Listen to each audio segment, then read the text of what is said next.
The Portland is Home team talks real estate. Whether you live here or you're on your way, Audra and Andrew Galler work hard to welcome you home. They make the whole real estate process attainable, educational, and fun. After all, it is the biggest transaction of your life. The Portland is Home team talks real estate. I'm Michelle Odell, your host. And now, Audra and Andrew Galler. Hi, Michelle. Hello, everybody. You're back from spring break. And you said you did some skiing, you did some boating and some crabbing. And We did. Like the coast is amazing. The coast is amazing. It's still otherworldly. People on the East Coast don't understand how great we have it over here on the West. You know what? The other thing that was cool about it is we skied half of the vacation up in, snow, epic snow, amazing mountain. And then we turned around and then went to the coast, hung out on the water, and we had the dog, the puppy's there, and she's running. And I've got these like cute little videos of her like grabbing seaweed and just running around the beach with it and the kids. And it was, just all in spring break. We did both. Yeah, all in spring break. And you could physically do that all in one day if you really wanted to in Oregon because of the mountain to the sea, You totally could. People do. Incredible. One thing I love about it is so, in terms of, I think you said otherworldly. Yes, I did. One thing I find about it is we'll be skiing and, it'll be winter up there, hour and a half from the city. And we'll be in our winter gear. I'll have like 3 shirts on and 4 sweaters and like ski pants. And then we'll come down, on the way down, there's a few little towns. We'll get lunch maybe in Sandy or Rhododendron or whatever. And they're all in shorts. They're like in T-shirts, because it's like not in the snow. It's a half hour, 40 minutes away on the way back to the city. I'll even get to the city and have to like do some stuff, run out of the car, go to the store to, get ready for dinner, and I'm in this like Nanook from the north or whatever. And everybody's, it's always so funny. I'm melting inside now. Yeah. Exactly. In my huge boots and. And you're making that noise when you walk because all the ski gear. Yes. And I was like, no, guys, I was just skiing.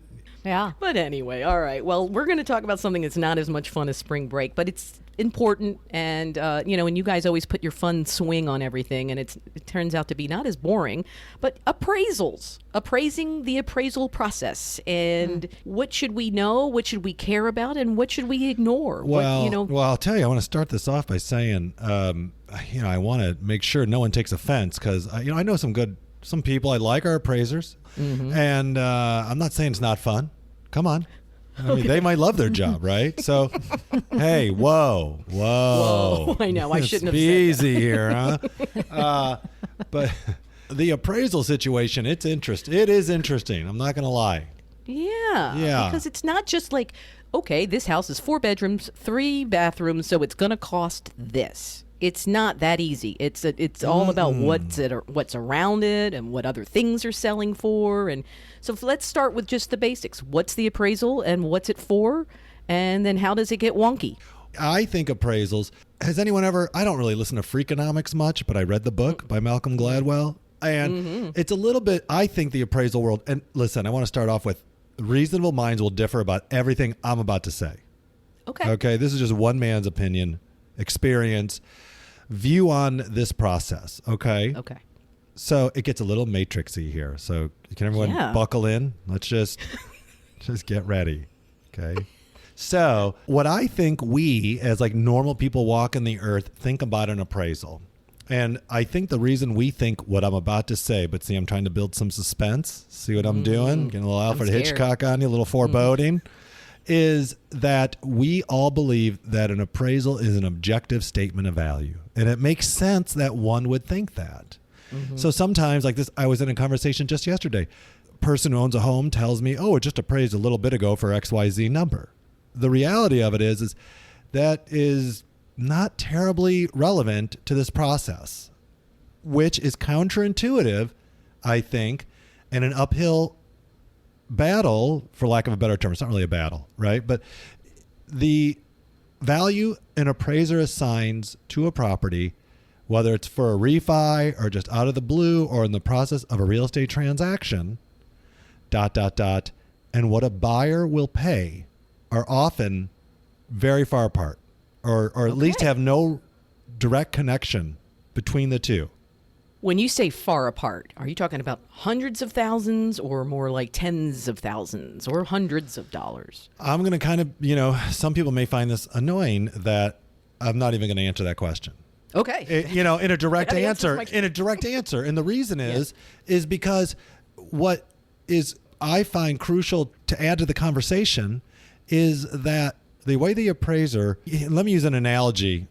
You know how, like, have you ever gone over a friend's home as like a chef? For dinner, or had one over, and you're like, sure. and like, I'm super insecure about like, oh, he's not going to like what I make because he's so good. This is their thing, and they're so good at this. And I'm just going to do takeout because I don't even want to bother with my, insecurity. And they're not going to, there's no way it's going to, and they'll lie to me, which is fine. And I'm okay with that. They'll fake it. Yeah. But so it's like, of course, we're concerned about like, what do they think of my technical cooking ability? Oh no, I overcooked it. The pasta's not quite al dente, right? And they're like, and maybe that's how they are. And maybe they're just like, I'm just having a nice dinner and I like that you guys did this and we're having a good time.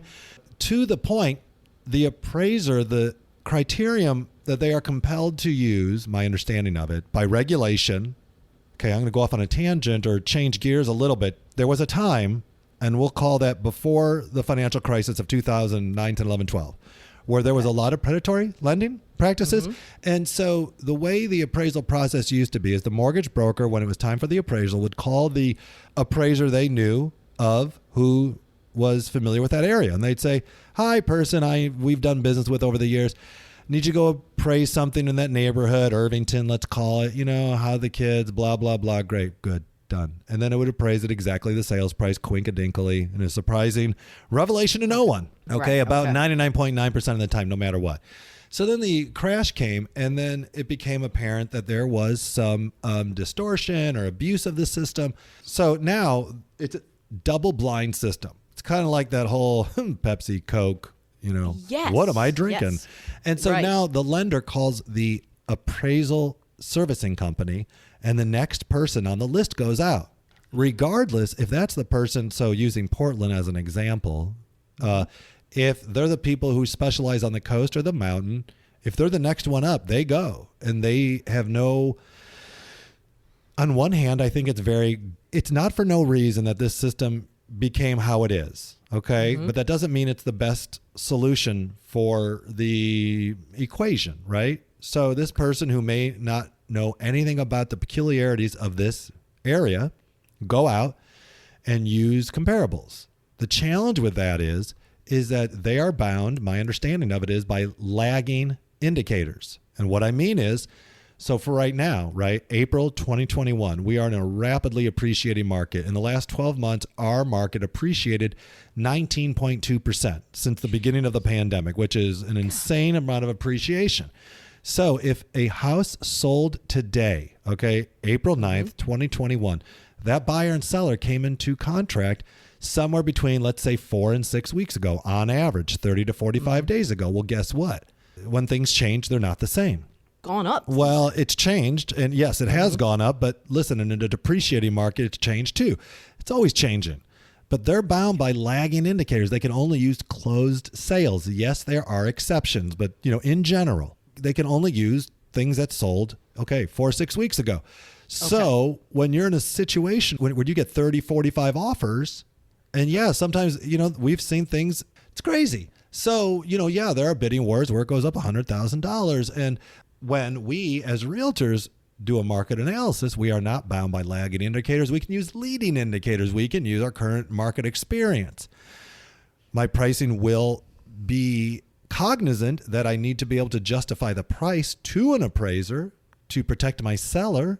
So buyers will come in and say, you're intentionally underpricing it to try to get your seller more money and try to get a bidding war going. Well, so, one thing to say is, yes, I am guilty of trying to do my job and get the seller more money. Okay, got it. But the other side of it, which is also true, is that when we go to price a home, it's really hard in a market like this where there's about 50% fewer homes on the market than there was this time last year, and last year the market wasn't a good market then, 13, 14 months ago. It was still a seller's market. It just wasn't so much of one. when you have very few homes to compare anything to, right? When you have low inventory, that's the definition of low inventory. Low inventory. And when you have an appreciating market, and the definition of an appreciating market is that every home selling is more expensive than the one that sold yesterday. So when you look at a sign waiver trying to extrapolate what future buyers will pay for a property in the future, or, if we're going to the market in 3 weeks, 2 weeks, this is how the process is. Okay. So that's that. Back to actual question, the appraisals. I can tell you that I have had the misfortune of having had a house that we priced close to between this main street and the place with a view called The Bluff up in St. John. We priced it with comparable properties. When I'm the listing agent, when I'm the seller's agent, I go and I meet the appraiser and I give them the comparables. And I say, here are the ones that justify our price, that this is how we got to where we're at. Those buyers had lost like 5 or 6 bidding wars. And let's say it was for $100,000. It was more than that, but easy math, right? We had it on the market for, let's say, $100,000 for this conversation. It got bid up to $130,000. The appraisal came back at $80,000. What? Buyers were livid, crestfallen, literally broken up. And the buyer's agent tells me, they're going to challenge it. And that's one of the ways you can try to get the appraisal redone. The appraiser is under no obligation to change their findings because, they have a lot of headwind. They have a lot of regulation, and they have to be able to support the value. Okay. With like clear-cut information, clear-cut reasons why this is worth X amount of money. Okay. Exactly. And so they wouldn't budge. They said, no, we're not going to change it from that. Those buyers didn't get the home because the seller, for a very long story I'm not going to get into, could not take that. She asked me, what do I think? I said, I think that appraiser got it wrong. I think we'll get more money on the market. Not always the case, but on this one it was. Okay. So sure enough, we went back on the market, found a buyer. We didn't get like the 130. We got about 120, let's say, or 125, and it appraised no problem. So that's just to make the point that it is not an objective statement of value, but rather the appraisers use subjective things. And the first appraiser used comparables. They threw mine out the window because I saw the appraisal, and they used none of mine. They used ones that were further up north in a part of town that is consistently, 10, 15% less money than over here by this view. This house didn't have the view, but it was like 3 blocks away. You can take a nice little walk. Oh, so pretty. Look at the sunset, So that's one thing, and that's anecdotal, okay? But the other side of it is what I think we perceive as the point of the appraisal. And again, we think the point of the appraisal is I paid this much money for it, and if that appraiser doesn't come back and say it's worth what I paid, then it's not worth that. And that makes sense, right? Well, the challenge with real estate is there is no Kelley Blue Book, Right. There isn't like, okay, I've got we have a 2011 Toyota Sienna van that's, if it weren't for my missteps and daggers from my wife, I would not have made those dents.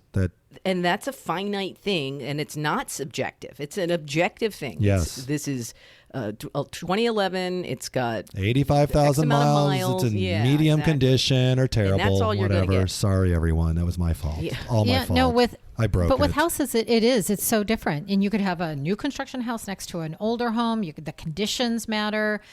It's a really interesting process. One of the things I wanted to talk about also is in this market where I think right now we're at 0.4 months of inventory. What are we at right now, Andrew? I mean, it's under ridiculously. A month. So it's under a month in all price points and everywhere. And then we could debate about is it 0.4, 0.6, and it depends on price point and zip code. Go. Things are going 0 to 4 days on the market, and that just depends on if a seller decided to take an offer right away because they got a fantastic offer and they didn't want anyone else through their home and they were fine and they're moving on, which all happens. Yeah, that's what I'm hoping happens for us. But yes, go on. Right, or they sat for 4 or 5 days waiting for all the offers to come in, got a million offers on the table, and then went through those offers and then found one that worked for the sellers.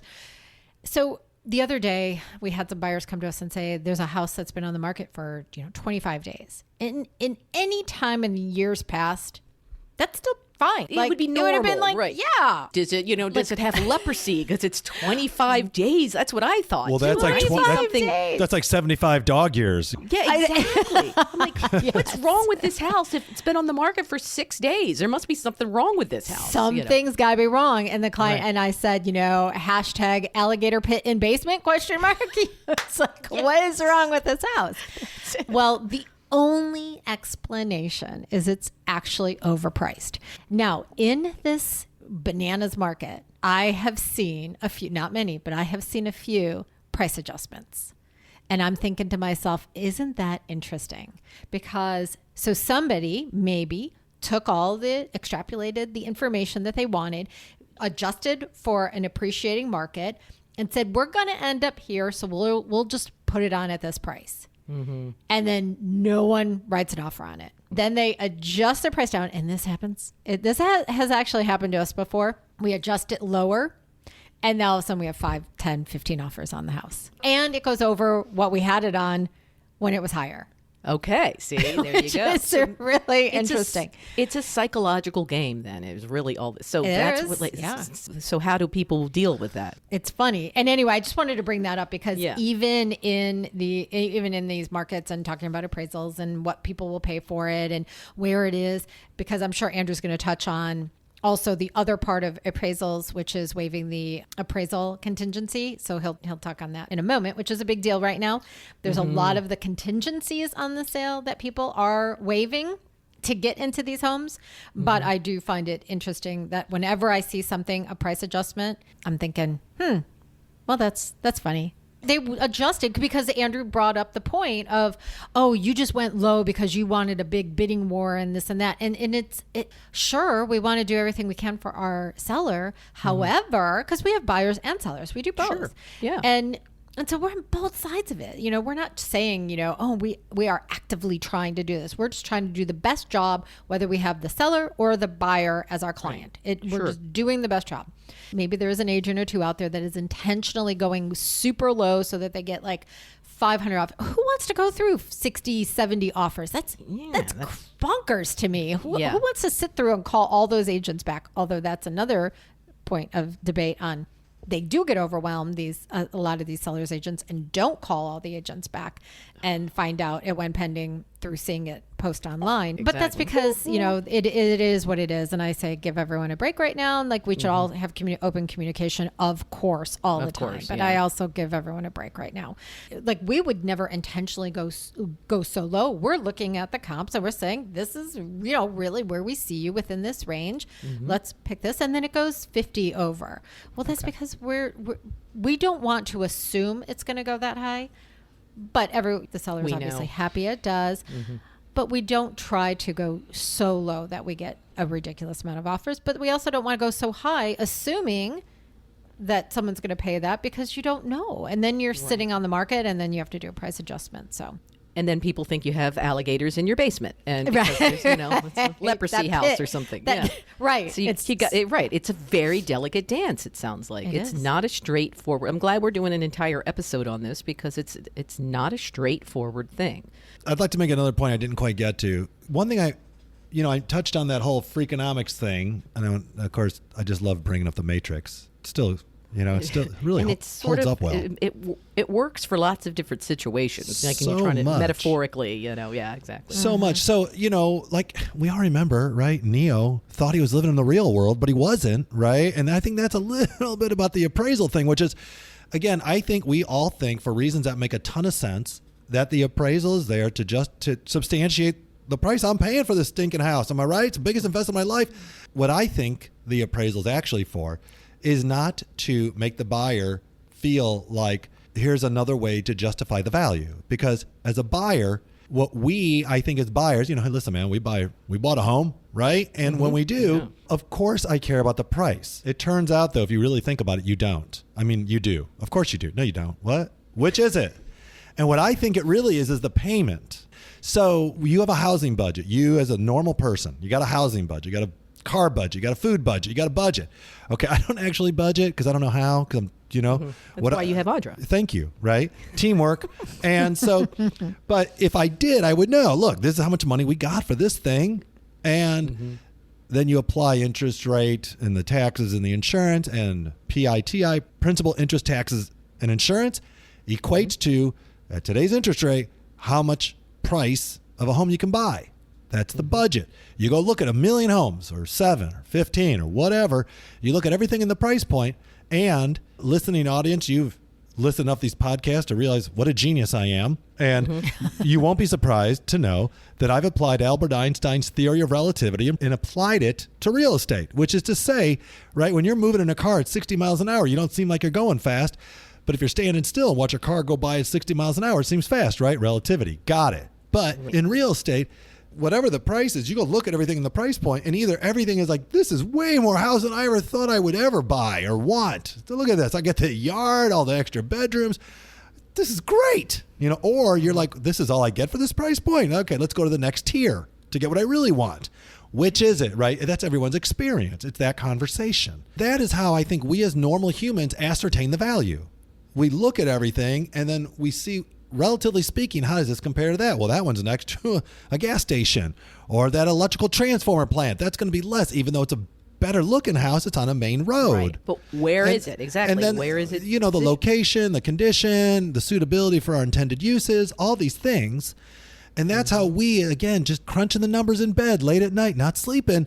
How does this compare to that one? Well, the one with the yellow door had that staircase, and I didn't like the basement and all this, right? So that's how we, I think, as consumers or people just going to buy a home, determine the value to us. We just look at all the other homes, and then most people are looking for homes long enough to see that first home they saw sell and close. Because 4 or 6 weeks, it's easy to look for homes that long. And you're like, wow, that sold for this much. I'm gaining market. And by the way, most people start looking for a home 3 to 15 months before they engage a realtor. So they're already doing their casual market research. I don't know that conscientiously you're thinking that's what it is, but I think that's what we're doing. When we look for a car, like when Audra and I start thinking about buying a car, all of a sudden we're going down the road. What do you think of that one? Oh, look at that car over there. Oh, that's like the one I want. But do you like it? Oh, it's too much money. You can't have that one. Okay, ha, ha, ha. But back to Einstein, appraisals, what I think the appraisal actually it is. Okay, here we go. Big revelation. All the suspense. Build into this moment. I would do my movie preview thing. In a world, for a person, at a time, in a place. Here we go. This is it. The appraisal is not about what you're paying for it. It's about this entity. Let's call it the bank. That's going to invest a few $100,000. In today's market, it's $500,000 they're going to give you to amortize over 30 years. It's like, otherwise this would never work, right? So the bank, the appraisal is actually for the bank. And that's why in our experience, the appraisal comes back about 99.8% of the time exactly at the sales price, within spitting distance. And I'll have people say, oh, see that? It's a big scam. It came right back at the sales price. And it's because if you're putting 20% down on a $100,000 house or $1 million house, $800,000 of that is not your money. And the bank's like, if I have to claw this out of your hands later, they want to know that it's worth what they're investing in you, because they're betting on the buyer.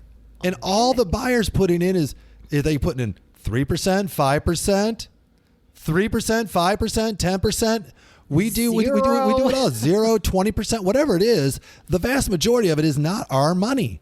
It's the banks. And the banks, like, once it reaches their LTV, loan to value ratio, not that they don't care, but it's not really all that. That's all it has to hit, though. When I was younger, I almost bought a place in Chicago, but I was too scared. I had the money, but I didn't understand the leverage of real estate. This is not what we're talking about today. We could do this on a different show, but that if you invest $10,000 in stocks and it goes up 10%, you make $1,000. Or let's say you put $50,000 in the stock market, goes up 10%. What is that? $5,000? $5,000. Yeah. Right.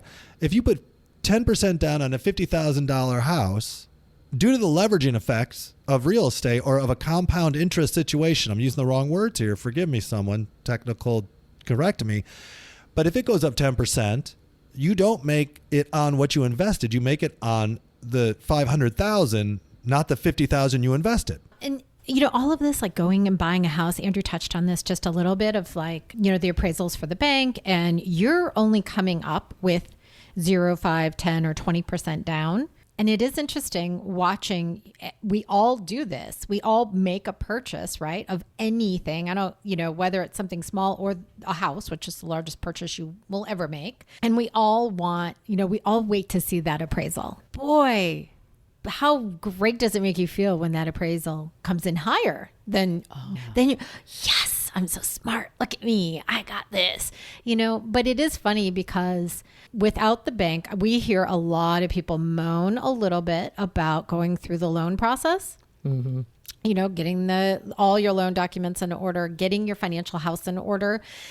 And we all feel it, and it's all a pain, and we do it. And we complain as well. So we're all there. But I'm saying at the same time that I am personally complaining when we buy something and they want, I already sent that document. Well, we lost it. We don't have it. Or we didn't get it. Well, I have to send it again. And you're all mad. And we hear this, how many times do I have to upload this? And they want what? They want what now? Why do they want that? Why do they want that piece of information?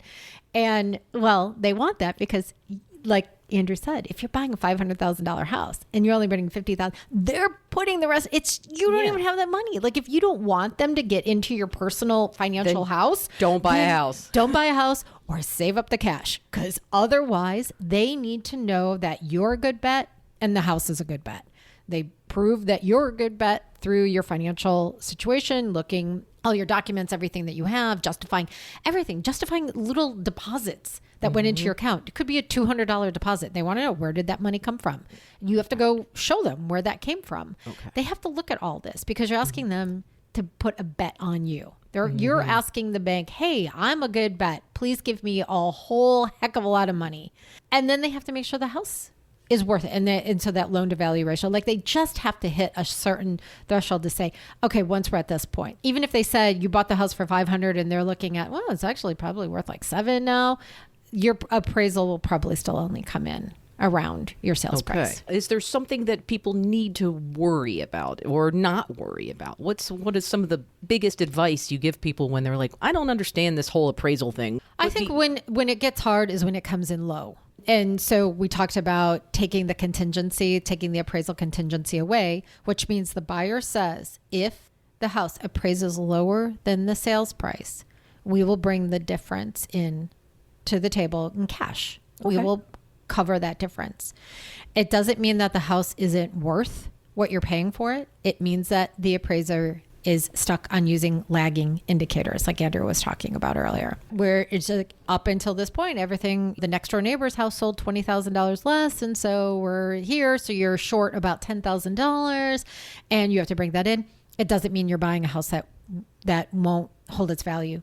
It means that we're stuck on lagging indicators. So when you see so many offers and when the offers get bid up, we've had some listings recently and they got bid up aggressively, but the reason we priced it where we did was because that's where the comparables in that area of similar square footage, level of finish, and all that justified the price.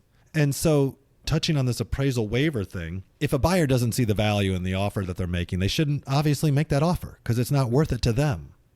I mean, it's a lot of it's in the eye of the beholder, and the way that the path we take to getting there is looking at other homes and seeing what they sell for or the competition they have. So the reason the appraisal waiver, and as Audra said, so in the sales contract in Oregon, there's a bunch of contingencies. I think we touched on these before. And one of them is we did, yeah. The house, the whole transaction is contingent upon the appraisal being not less than the purchase price. But once it starts getting bid up, and again, the definition of an appreciating market is that every home that sells is worth more than the one before. And then when it gets bid up high over the asking price, the price the home comes on the market at, then the seller's like, well, if we're going to go up that high, we would like a sure thing because, that seller is going to go try to buy a home, most likely. And they want to increase the odds that they don't get caught up because, a lot of times we'll be asked as a listing agent, why would you want an appraisal waiver? Don't you see the value? It's like, I see the value, but I also understand the process. And the process is everything we just talked about, right? And so that a lot of times we'll say to our buyers, I don't know that I don't really recommend waiving the appraisal contingency, But I think I'd be doing a disservice to my buyers if I didn't say in the same breath, just to contradict myself, okay, sorry, spoiler alert, that you're probably not going to win this bidding war if you don't waive it. So it's, obviously if our clients aren't comfortable doing it, then they can't do it. It's, no, right? We don't advise you to do it, but we'll say it's getting really bid up high, and we'll ask the listing agent, and sometimes they'll tell us what's up if their seller allows them. Tell us other terms and conditions of competing offers. Other times we won't have that information.